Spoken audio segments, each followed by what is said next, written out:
কাকে চাই?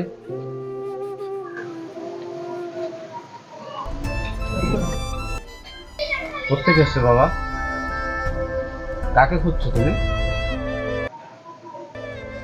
আপনি কি মনসুর রহমান? জি হ্যাঁ, আমি মনসুর রহমান।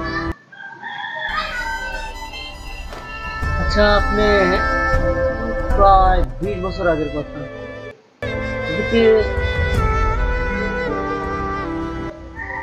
জেবা বানু নামে কাউকে চিনতেন? জেবা বানু? না না, আমি তো কোনো জেবা বানুকে চিনি না। একটু মনে করার চেষ্টা করুন। না না, আমি কোনো জেবা বানুকে চিনি না। আচ্ছা, আপনি তখন যে শান্তিপুর এলাকায় যে স্টেশনটা আছে ওইখানে স্টেশন মাস্টারের কাজ করতেন না? Station master Shantipur? তুমি কে বাবা? আমি জেবা বানুর ছেলে।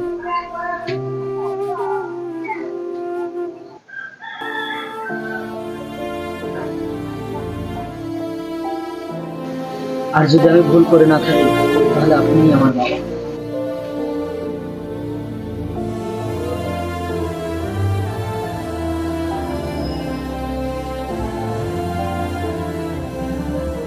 আমি কারো বাবা না। আমি কোথাও কোনো যে বাবা ওকে চিনি না। আমি তোমার বাবা হতে পারি না। তুমি হয়তো ভুল বলছো। এসব কি বলছেন আপনি? আমি ভুল বলবো কেন? আমার মা আমাকে আপনার পরিচয় দিতে চায়নি। আমি অনেক চেষ্টা করে তার কাছ থেকে আপনার ঠিকানাটা নিয়ে এখানে আসছি। তুমি কেন আসছো এখন? তুমি কোন কারণে এখন আসছো? এখানে আমার ফ্যামিলি আছে নতুন। এই ফ্যামিলি যদি কেউ জানতে পারে তাহলে কি অবস্থা হবে জানো?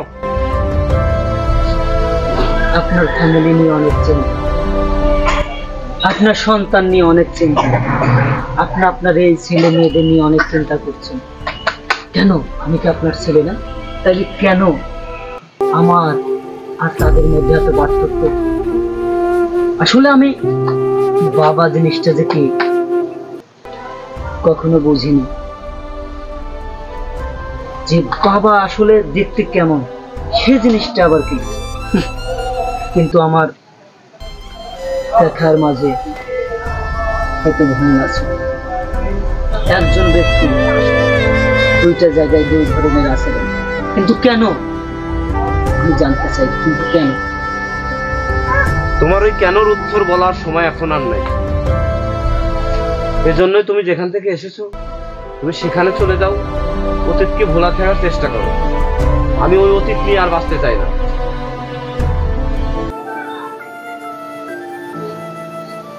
সেই অতীতের কথা নিয়ে তুমি আজকে আমার এই ফ্যামিলিতে অশান্তি বাঁধাইতে আসছো, আমার এই অর্থ সম্পদের ভাগ নিতে আসছো। না, আমি তাইরে কখনো মেনে নেব না। অর্থ সম্পত্তি আসলে আমার যা আছে আপনাকে আমি 10 বার হজ করাইতে পারি। আমার যা আছে আপনি সারা জীবন বসে বসে খাইতে পারবেন। আসলে আমি কোনোদিন বাবার আদর স্নেহ পাইনি, তো এই জন্য আসছিলাম যে দেখে আসি আমার কে বাবা। আর তাছাড়া আমার সামনে বিয়ে, তো ভাবছিলাম যে আমার বিয়েতে আমার বাবা 10 মিনিটের জন্য আমার সাথে থাকে, কিন্তু আমার ভাবনাগুলো হয়তো আমি বুঝতে পারি। এখন আমি কি করতে পারি? আমাকে তো বলবা যে এখন আমি কি করতে পারি। আমি তো আছি আমার ফ্যামিলি নিয়ে বড়। এখন আমি এই সংসার রেখে আমি তোমার পরিচয় দিয়ে যদি দেই তাহলে এই সংসারের কি অবস্থা হবে? আমি তো আমার পরিচয় দেওয়ার জন্য এখানে আসিনি, আমি থাকতেও আসিনি। আমি এসেছিলাম আসলে আমার বাবা আমাকে দেখার পরে তার অনুভূতি দেখে, কিন্তু তার অনুভূতি দেখে আমার আসলে বাবার সাথে দেখা করার ইচ্ছা এখানেই মরে গেছে। আমি আপনাকে আর বেশি কিছু বলবো না, আমি চলে যাব। আমি চলে যাব, যদি পারেন আগামী মাসের 20 তারিখে আমার বিয়ে।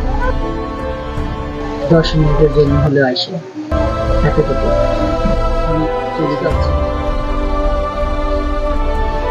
ওকে।